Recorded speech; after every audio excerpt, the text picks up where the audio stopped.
vamos a hacer un análisis que va en dos etapas, en dos momentos. Primero, cómo fue la jornada del pasado domingo en el Congreso de la República, en el que se eligió junta directiva, y cuál es el panorama del Congreso, tanto en el tema legal, que ya hay amparos presentados, como en el manejo del Congreso de la República. Para eso tenemos ya un invitado con nosotros. Así es, se trata del licenciado Roberto Alejos. Él, por supuesto, fue constituyente y también fue exdiputado y presidente del Congreso de la República en su momento. Así que le damos los buenos días, licenciado Alejos.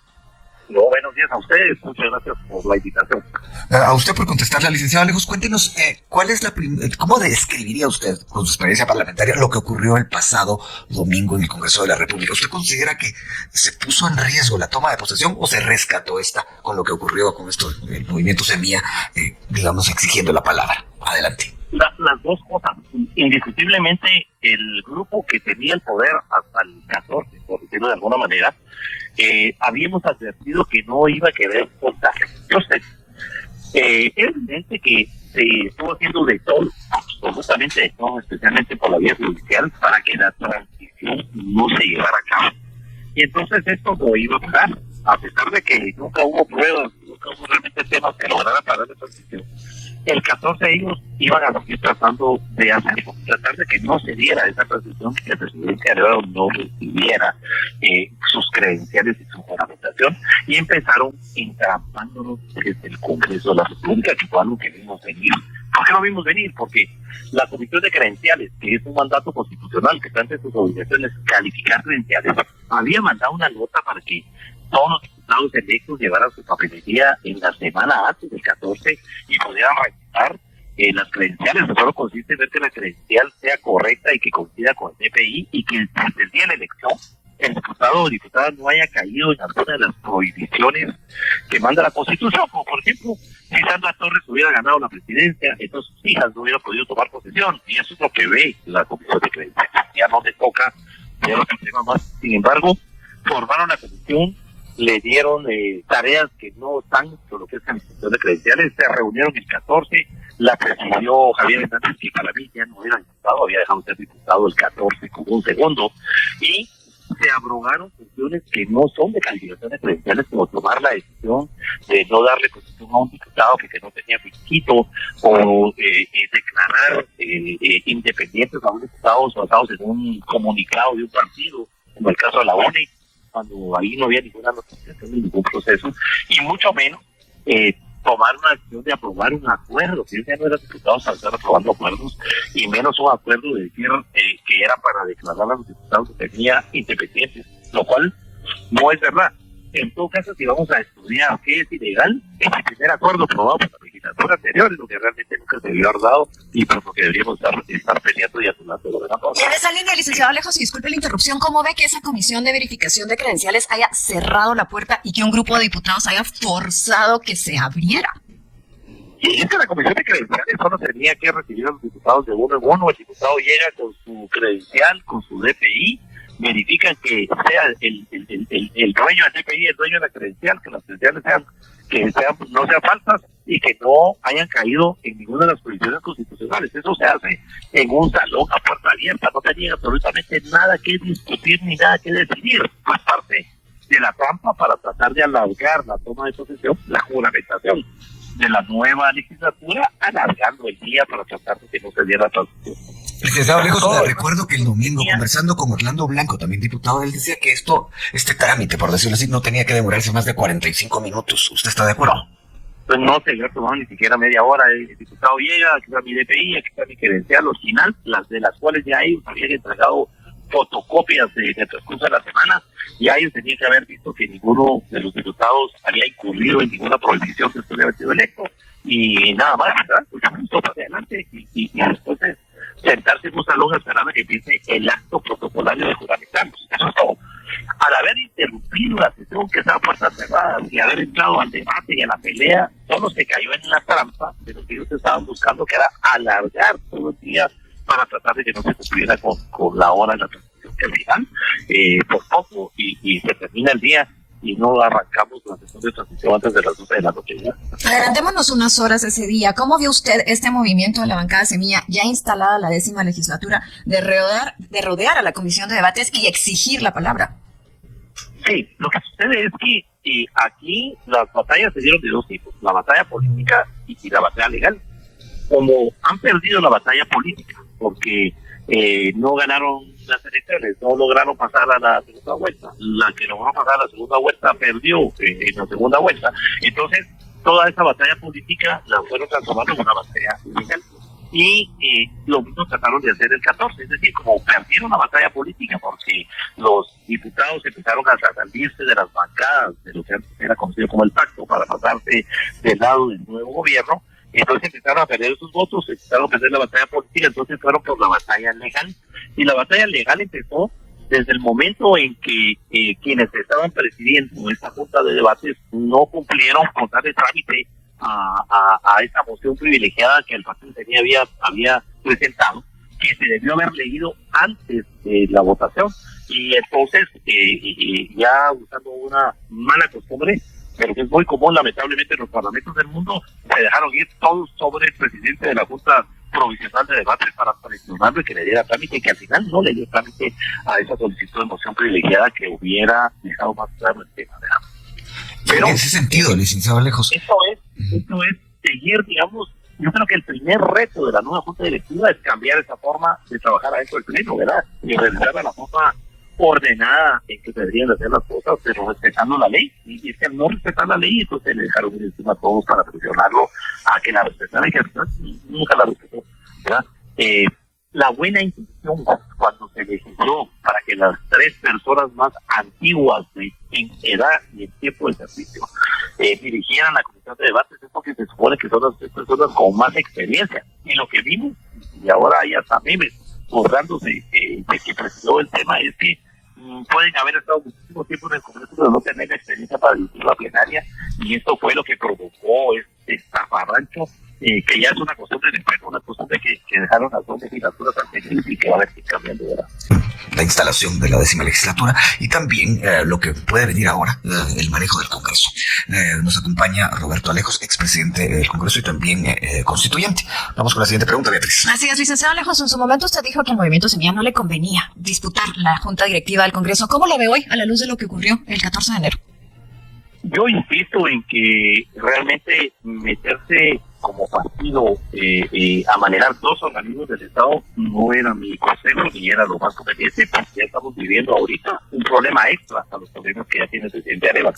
Pero lo lograron, y sobre todo creo yo que la actitud de los que tenían el poder en la 9ª legislatura de querer quedarse manejando el Congreso, pero amenazando a sus diputados y condicionándolas, hizo que los diputados fueran abandonando los partidos. Entonces vemos cómo la UNE perdió la mayoría de diputados, vemos cómo el partido de gobierno perdió diputados, y entonces eso no le dejó opción a tenía de tomar la batuta, porque tampoco podía dejar el Congreso en manos de una tercera fuerza, que era una fuerza no definida, una fuerza que se estaba creando en ese momento, prácticamente de diputados que estaban huyendo de los partidos que los estuvieron amenazando y que insistían en querer tener control.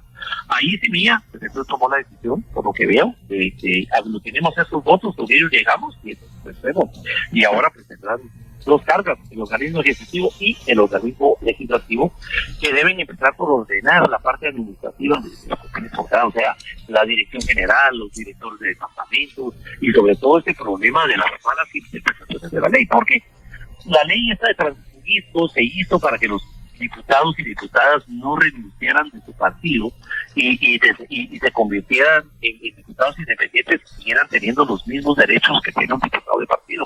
Pero no paró el transfugismo, el diputado no renuncia al partido, deja de asistir a las reuniones del partido para seguir teniendo derecho a ser parte de la junta directiva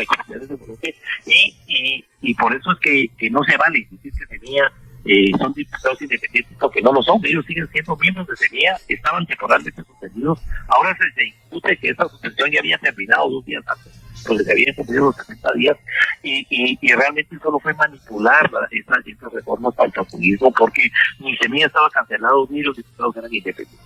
Se dio la oportunidad, y en política las oportunidades se dan una vez, se toman o se dejan. Semilla la tomó, era esa decisión de los diputados de no seguir.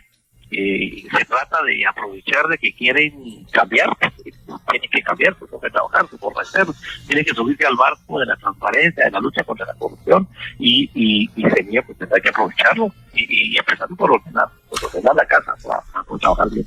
Licenciado Lejos, varios analistas señalaban al movimiento Semilla de no abrirse a las negociaciones políticas. Pareciera que ya lo hicieron. Y en ese sentido quiero hacerle una pregunta muy concreta. ¿Cuán caro puede salirles haber negociado, por ejemplo, con Adín Maldonado, a quien habían criticado antes, había sido financista de Sandra Torres y provenía de FCN Nación? ¿Qué dice usted al respecto? Es precisamente lo que me refería de cómo tienen que cambiar la administración del Congreso. Primero la parte netamente administrativa, toda la parte de nombramientos, plazas, manejo de los fondos, el manejo de los edificios, las oficinas, toda esa parte que está tan podrida, y pasar después al manejo del pleno para no seguir jugando con esas reglas sucias con las que se ha estado manejando la forma de votar, el tablero electrónico, el dejar reír a los votados, una forma de insultarse, porque de lo contrario van a caer en ese juego perverso, malévolo, que malintencionadamente describió de las legislaturas anteriores, sobre todo las últimas dos, ¿verdad? Porque entonces estos diputados que están acostumbrados a trabajar de esta manera tienen que acostumbrarse a trabajar de la nueva manera, y esos temas como de conversión, si se van a venir de este lado, van a trabajar de esa manera o los vamos a desviar en el momento en que los diputados quieran incluir dentro de la alianza plazas, obras, privilegios. Ya será papel de Semilla, sobre todo de su presidente, denunciar que se está chantajeado por esos diputados, que tendrán que cambiar su forma de actuar, y esta es la esperanza que tenemos, porque hacer una alianza solo entre buenos no llegaban a los votos, eran 45 votos, la alianza se dio y se aprovechó. No se buscó, se dio el producto del mal manejo de la otra parte, y ahora lo que tiene que hacer es decir, bueno, ¿verdad? Están destinados para que hacer recursos diferentes o no vamos a poder trabajar. Licenciado Lejos, ¿cuán clave fueron en esta negociación los diputados distritales? Muy clave, porque, digamos, también hay que admitir que como ejecutivo, no como legislativo, necesita hacer alianzas con alcaldes que en materia están en el partido Vamos, con sociedad civil, que en gran parte la tienen los diputados distritales, aparentemente la relación con ellos. Tiene que romper esas estructuras que también existen en los consejos de desarrollo para nombrar gobernadores, el trabajo de gente con los diputados distritales se tiene que llevar a cabo. También con esas fraquezas, si un diputado propone a alguien para un puesto en tu departamento que no llene los requisitos, se tiene que rechazar. Tenemos que quitar esa costumbre de que la plaza se daba como un favor y no la plaza como una ayuda para hacer como gobierno, es lo que ahora hay que hacer, porque Semilla no tiene diputados distritales, necesita diputados distritales para trabajar con los alcaldes, con los gobernadores, con los consejos de desarrollo y con las organizaciones sociales que en el interior del país están bastante. Licenciado, entre las leyes que supuestamente se han pactado para llegar a este acuerdo, ¿usted cómo ve el futuro de ese accionar legislativo, tomando en cuenta que va a haber varias leyes que van a ser sometidas a una gran presión desde afuera? Bueno, por eso insisto en que antes de meterse a aprobar leyes, hay que reformar la ley orgánica del Congreso. Yo nunca he estado de acuerdo con la instancia de jefes de bloque que se ha convertido en el círculo de negociación, pero no de negociación política, sino de negociación de otro tipo. Hay que regular cuál realmente es el papel de la instancia de jefes de bloque. Este tema de transfugismo que lo que hace es crear diputados independientes porque no renuncian a su partido, se quedan sin renunciar al partido, se quedan flotando para seguir teniendo derecho a todos esos temas que tiene derecho alguien que pertenece a un partido político. Eso no dio el resultado que esperaba en ese político. El tema del personal, los diputados tienen que respetar qué es lo que la ley dice en materia de cuántas personas tienen como equipo de trabajo y no pedir más personal. Hay personal suficiente en el Congreso, personal que ya está presupuestado. Si todo eso no se ordena, difícilmente van a poder llegar a acuerdos para aprobar leyes. La primera ley que tiene que reformar es la propia ley interna para evitar todo ese tipo de temas administrativos de toma de decisiones, porque si no se legisla alrededor de tomar decisiones, las decisiones se van a ir tomando de la forma antigua, que es lo que no queremos que se siga haciendo, ¿verdad? Mientras tanto, sobre esta junta directiva, hay que decirlo, se han presentado 3 recursos de amparo ante la Corte de Constitucionalidad por la manera en cómo fue integrada. ¿Qué opina de esto? Yo creo que la Corte de Constitucionalidad ya no tiene materia, porque en todo caso, cuando Semilla presentó un amparo para cuando en la Comisión Calificadora de Credenciales los declaró independientes, La Corte de Constitucionalidad no les dio el amparo provisional, creo yo, porque no lo necesitaban, o sea, no había esa emergencia para la que fue creado el amparo provisional, y entonces la Corte decidió no dárselos porque no lo necesitaban. Y en ese momento, si la misma Corte decidió que no necesitaban el amparo provisional para poder actuar dentro del Congreso, menos la Corte va a tomar ahora la decisión de que lo que actuaron estaba mal. Realmente quienes actuaron mal fue la Comisión de Debate, fue el primer acuerdo, y ese acuerdo ilegal que se aprobó por la novena legislatura perdió materia en el momento de que el Pleno decidió votar por una planilla, ignorar el hecho de que no se hayan declarado independientes. No tenía ninguna validez, y por lo tanto tampoco va a tener ninguna validez ya un amparo a esas alturas en la Corte Constitucional. La Corte Constitucional le va a pasar por cierto, y yo quiero poner hoy sí fe en la Corte en que el Pleno como soberano decidió ignorar ese acuerdo ilegal de la legislatura anterior, que ellos mismos habían decidido no darles el amparo provisional porque no era necesario, y entonces se queda sin materia el tema y no es necesario repetir, digamos, la decisión de contexto. Probablemente más adelante, si la UNI, por ejemplo, logra expulsar a esos dos diputados, que todavía oficialmente no los ha expulsado, pues ahí sí, si no ha cambiado la ley, ellos no pueden ser parte de la Junta Directiva y habrá que elegir a alguien en lugar de ellos. Si la UNI los logra expulsar, ¿verdad? Porque no los ha logrado expulsar, tiene que pasar por un comité disciplinario, ser oídos y estudios de juicio, que es el requisito que nunca tuvo. Usted habla de un debido proceso, por decirlo de una manera más clara. En pocas palabras. No puede decir decisión de un comité ejecutivo como me traicionaron los esposos. Tiene que haber un debido proceso. Porque cuando un diputado toma una decisión de no acatar una decisión política de un comité ejecutivo, que es el caso que no, y eso va en contra de los estatutos y se amerita realmente la discusión del partido, y ese debido proceso no se ha dado. Entonces, estos dos diputados de la UNE siguen siendo miembros de la UNE. Los comunicados que la UNE ande repartiendo, el debido proceso no se ha dado, y ellos siguen siendo diputados. De hecho, la UNE ya lo amplió y dice que son 4 los diputados expulsados. Claro, pero no están expulsados, no han sido escuchados, nunca fueron citados, o sea, preferían haberse violado todas las leyes, de citarnos, escucharnos, oírlos en menos de 2 horas, ¿verdad? Y eso no se ha dado, y probablemente se dé, porque la UNE estará muy molesta con todos los diputados que la abandonaron, y va a tratar de no los expulsar a todos, porque no, si algo de lo que debe es que no es tonta, va a expulsar a quienes provocaron que un buen grupo de diputados buscara la alianza con Semilla para tratar de recuperar a los que votaron. O sea, en el proceso las negociaciones son día a día. Ella no va a expulsar a todos los que votaron por Semilla, va a expulsar o va a tratar de expulsar a los que hicieron el movimiento de rebeldía para ir a votar por Semilla. La última pregunta, licenciado Alejos, tenemos muy poco tiempo. Si, digamos, el Congreso se mantuviera como, digamos, en cuanto a matemáticas y votos, como lo que ocurrió el domingo, el partido oficial tendría mayoría simple. ¿Cuán consistente es, tomando en cuenta su experiencia en el Congreso? Bueno, aquí quiero insistir en el tema. Si no se inicia por ordenar la parte administrativa, la dirección general del Congreso de la República debe ser una persona que sea nombrada por oposición de acuerdo a la norma como la cambiamos cuando no se sea presidente del Congreso. Debe ser por oposición, debe ser una oposición pública, debe llenar los requisitos, y 2/3 partes de la Junta Directiva deben votar por quien va a dirigir la dirección general, y así las direcciones de los distintos departamentos, para que dejen de ser los amigos, compadres y demás de la legislatura anterior. Tienen que empezar por ahí, o de lo contrario todo lo interno va funcionando de la manera que funciona, y entonces no se va a poder llegar a acuerdos, sobre todo con una alianza tan pequeña, digamos, tan cabalista para todos los usos. Y va a haber que normar temas de integración de comisiones, de personal, todo el ordenamiento de lo que hay en el Congreso de la República. Hay que cambiar esa costumbre de que el diputado vaya a buscar al Ejecutivo lo que no encuentra en el Legislativo. El Legislativo tiene un presupuesto en donde el 85% del presupuesto se va en salarios, y el resto se va en pagar gastos administrativos. No hay en dónde usar recursos para la corrupción, y hay que ver de qué manera el diputado rompe esa costumbre de estar citando ministros, de estar bajo la figura de la fiscalización, de estar chantajeando a personas del Ejecutivo para hacerse de plazas, para hacerse de puestos, y que esa parte hay que cambiarla antes de empezar en legislar.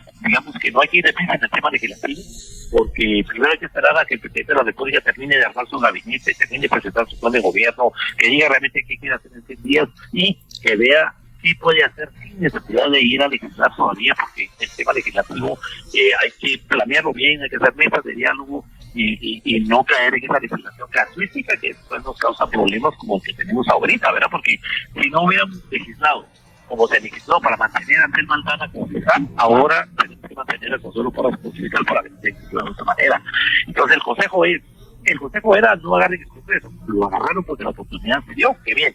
Ahora el consejo es no legislar la carrera, hay que pensar realmente cómo se puede legislar para acompañar el plan de gobierno que tiene un enfoque muy sobre la lucha contra la corrupción, a favor de la transparencia y el uso de los recursos del Estado.